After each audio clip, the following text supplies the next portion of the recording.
நிர்வாகிகள் மிகவும் அருமையாக ஏற்பாடினை செய்து இதை நடத்தி கொண்டிருக்கின்றார்கள். திருச்சி மாவட்ட கம்மோநாயுடு சங்கத்தினுடைய கௌரவ தலைவர் மதிப்புக்குரிய மணிவண்ணன் நாயுடு அவர்களே, தலைவர் சுப்ராமணிய நாயுடு அவர்களே, செயலாளர் KLM மனோகர் நாயுடு அவர்களே, பொருளாளர் கேசவ நாயுடு அவர்களே,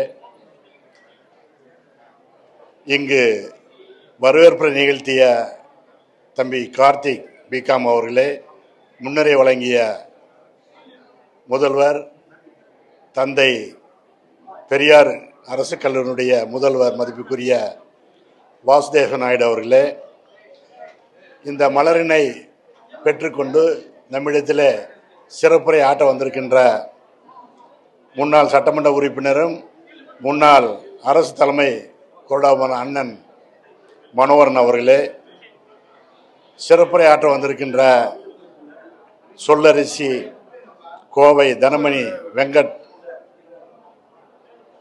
பட்டிமன்ற தலைவர், பட்டிமன்றத்திலே மிகவும் அருமையாக பேசக்கூடியவர். நிறைய பேச்சு அவர் இடத்துல கேட்டிருக்கேன். ஆனால் அவரை எங்கள் காலேஜில் கூட்டு பேச வைக்கிறதுக்கு வாய்ப்பு இல்லாமல் போகுது. இப்போ தான் விசிட்டிங் கார்டு வாங்கியிருக்கேன். கண்டிப்பாக ஒவ்வொரு வருடமும் அதாவது 2-3 காலேஜில் தான் அவங்க பேச வேண்டும். நம்முடைய மக்களுக்கு நாம் ஆதரவு அளிக்க வேண்டும். அதுதான் எங்களுடைய கொள்கையும் கூட, நம்முடைய கொள்கையும் கூட. இங்கெல்லாம் பார்க்கும் பொழுது இவ்வளோ பெரிய கூட்டம், இவ்வளோ பெரிய மக்கள் கூட்டிருக்கீங்க. உங்களெல்லாம் பார்த்தோன்னா சாதாரண மனிதர்கள் மாதிரி தெரியல. எல்லாம் மிராஸ்தார் ஃபேமிலியிலேருந்து வந்தவங்க, ஒரு கௌரவமான குடும்பத்திலிருந்து வந்தவங்க. அதுதான் நம்முடைய கம்மவாரி இனத்தினுடைய அடையாளம். போய் பேச மாட்டோம், எந்த காரணத்தை மட்டும் அடுத்தவங்களை ஏமாற்ற மாட்டோம். கொஞ்சம் ஏமாற்றுவோம், நிறைய ஏமாற்ற மாட்டோம். இப்படிப்பட்ட இனம் நாங்களும் பார்த்துட்டோம். அனந்த கிருஷ்ணன் அதை தமிழ்நாடு முழுவதும் என்னென்னமோ பண்ணி பார்த்தாரு. ஒரு நாயுடு இனத்திற்கு ஒரு அமைப்பு வேண்டும், நம்முடைய அதன் மூலம் ஒரு அரசியல் அதிகாரத்தை கைப்பற்ற முடியும் என்ற நம்பிக்கையில் தமிழ்நாடு முழுவதும் வந்தார், பேசினார். நம்ம வேகமாக பேசுவார், ஒன்றும் ரிசல்ட் காணோம், யாரும் சேரல. நானும் காமாட்சி நாயோடு சுற்றிட்டு இருந்தேன். தமிழ்நாடு முழுவதும் எல்லா இடத்துலையும் தமிழ்நாடு பேரவைன்னு வச்சுக்கிட்டு எல்லா இடத்துலையும் இந்த நாயுடு மக்களை கூட்டி கூட்டி பேசி அதை செய்யுங்க இதை செய்யுங்க அப்படி இருங்க இப்படி இருக்குன்னு சொல்லி சொல்லி பார்த்தோம். எந்த ரெஸ்பான்ஸும் இல்லை. ஏன்னா நம்முடைய மக்கள் அப்படிப்பட்ட மக்கள். மக்களை குறை சொல்ல முடியாது, தனித்துவம் வாய்ந்த மக்கள். தனக்கென்ன ஒரு கொள்கை, தனக்கென்ன ஒரு கோட்பாடோடு வாழக்கூடியவங்க. அதனால் அடுத்தவங்க சொல்லி கேட்கவே மாட்டாங்க. எல்லாருமே ராஜாவாக இருக்கிற விரும்புகிறவங்க. ஏன்னா அதை சொல்லிக்கலாம், நம்ம ராஜா பரம்பரைன்னு, அரச பரம்பரைன்னு சொல்லிக்கலாம். நம்முடைய இனம் நாயுடு இனம், நாயக்கர்னு சொல்லலாம்.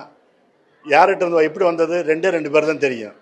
திருமல நாயக்கரை தெரியும், அடுத்தது ராணி மங்கம்மாளை தெரியும். திருமல நாயக்கருடைய 7வது 8வது வாரிசு தான் ராணி மங்கம்மாள். எல்லாரும் நினச்சிட்டு இருக்கோம் திருமல நாயக்கருடைய மகள்னு. இல்லை, அந்தம்மா அருமையாக அரசாட்சி பண்ணாங்க, எடுத்துக்காட்டாக இருந்தாங்க. அது இந்த அட்மினிஸ்ட்ரேஷன் இதில் ராணி மங்கம்மாளை மென்ஷன் பண்ணுவாங்க. எப்படி அட்மினிஸ்ட்ரேஷன் பண்ணணும்னு, ஒரு நாட்டை எப்படி நிர்வகிக்கணும்னு சொல்லி, பொருளாதாரத்தில் எப்படி நிர்வகிக்கணும்னு சொல்லி அவங்கள பற்றி சொல்லுவாங்க. அட்மினிஸ்ட்ரேஷன் சொல்லி வரும்பொழுது அதெல்லாம் வரும். அப்படிப்பட்ட ஒரு அம்மா, ஒரு ராணி. கடைசியில் என்னாச்சு? 13 நாள் பேரன் சாப்பாடு போடாமல், தண்ணி கொடுக்காம, தனி அறையில் போட்டு சித்திரவதை பண்ணி சாகடித்தான். இதுதான் நம்முடைய இந்த பவர் வரும் பொழுது விட்டு கொடுக்கக்கூடாது. பவரை அனுபவிக்கிறது எதுவும் செய்யலாம், எந்த எக்ஸ்டன் போகலான்னு சொல்லி வந்தால் அது ஒரு பெரிய நம்முடைய திருமலை நாயக்கர் வம்சத்தினுடைய பெரிய அடையாளம். சரியான அடையாளம் இல்லை, ஒரு பிளாக் மார்க். அந்தம்மா அப்படி வாழ்ந்தாங்க. அந்த ராணி மங்கம்மாள் இல்லாட்டி போனால் தமிழ்நாடு கிட்டத்தட்ட தென்னகம் இஸ்லாமிய மதத்திற்கு சேர்ந்திருக்கும். இஸ்லாமிய மதம் கூட ஒன்று இருக்கும். அவங்கள அப்படி மாளிகாப்பூர் அப்படி பண்ணிட்டு இருந்தான். மாளிகாவூர் மட்டும் எதிர்த்து போரிடாவிட்டால் தமிழ்நாடு முழுவதும் ஒரு காலத்தில் 17வது நூற்றாண்டில் தமிழ்நாடு இது ஒரு இஸ்லாமிய நாடாக இருக்கு. நம்ம இந்தியாவில் நம்ம சொல்கிறோம், யார் நம்மளை ஆண்டாங்க? முகமதியர்கள் ஆண்டார்கள். இஸ்லாமியர் அளவில்லை, துலுக்கர்கள் அளவில்லை, அரேபியர்கள் அளவில்லை, முகமதியர்கள். நல்லதாக போச்சு. கொஞ்சம் முகமதியர்கள் மைல்டு பீப்புள், ஒத்துக்கிடுவாங்க, செஞ்சுக்கிடுவாங்க. ஆனால் வர வர அவுரங்கசீப்போடு கடைசியில் அதனுடைய முடியறதுக்கு காரணம் அவன் செஞ்ச கொடுமைகள், நாட்டு மக்களுக்கு செஞ்ச கொடுமைகள். அப்பையும் தமிழ்நாட்டில் அவனால் வர முடியலையே.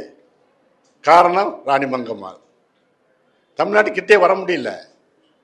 அதுக்கு முந்தி காக்கத்தியர்கள் அரசாங்கத்தில், அதாவது ஆண்டவங்க நம்முடைய இனம். அதுக்கு முந்தி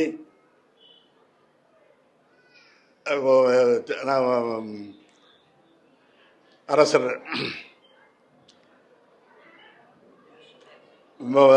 ஆந்திரா வாண்ட விஜயநகர சாம்ராஜ்யம். விஜயநகர சாம்ராஜ்யத்தை சொல்லும் பொழுது, அது படிக்கும் பொழுது, உலகத்திலேயே அப்படிப்பட்ட ஒரு மன்னன் வரை இருந்ததில்லை, இருக்க போறதும் இல்லை. 6 அடி உயரம், அப்ப அழகான ஒரு உடல், அறிவாற்ற உடல்.